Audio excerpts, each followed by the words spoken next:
At the end of the day, it's all about freedom.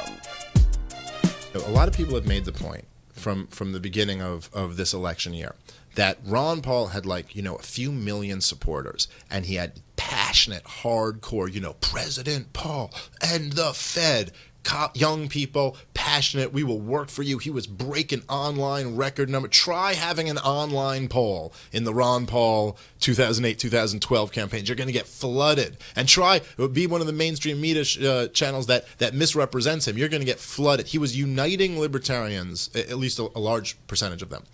And since then, as a lot of people have mentioned, the libertarians have kind of been split. Some may have even been supporting Bernie. Some may have supported Rand. Some may have supported Trump. Some may be supporting Gary Johnson. They're all over the place. Some are staying home. Yeah. A whole lot are staying home. A whole lot of people who, I'd put maybe someone like yourself, Mike, in this category of someone who doesn't really believe in the political process, not really a big believer in voting, but someone like Ron Paul could maybe even reach you and go, yeah, I'll fill out some fucking paperwork for this guy. So there's a whole lot of libertarians who aren't it. Now, Ron Paul's endorsement, for Ron Paul Ron Paul doesn't have any real sway on Congress. His opinion doesn't have any real sway on the Democrats, on the Republicans, but he does have influence over the LP. Now, he may have been run out of the LP, but believe me, a Ron Paul endorsement of Gary Johnson would be a big help for Gary Johnson. A big fucking help. Okay? That he is a guy who's considered a true leader amongst the people amongst the libertarians who Gary Johnson struggles with the most.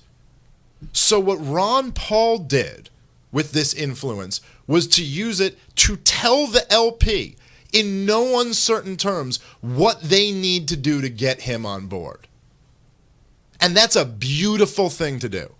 That is a beautiful thing. Even being out of politics, that's the best influence Ron Paul has had this year in the presidential cycle. To come out and he says, hey, how about this?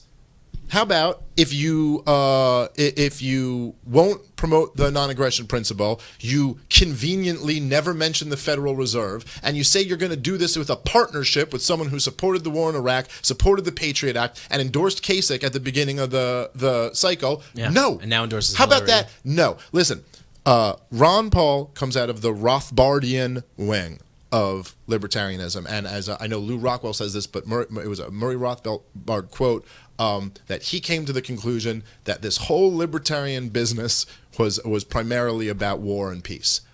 And as I've said on the show many times before, for this wing of people who sees war as mass murder, that's the number one issue. Yeah. And to say we're going to compromise on that. No, he went out of his way to say, you won't get my endorsement until you do better on this issue. And hey, the best person on the most important issue, just so you know, is actually this Jill Stein lady. It's actually the other third-party candidate on the progressive side. How unfortunate is that? What an embarrassment. Now, you can come and you can pick on Ron Paul for his messaging of this. How about this? What a fucking embarrassment for the Libertarian Party that you're letting these Green Party socialists out-libertarian you on the most important issue.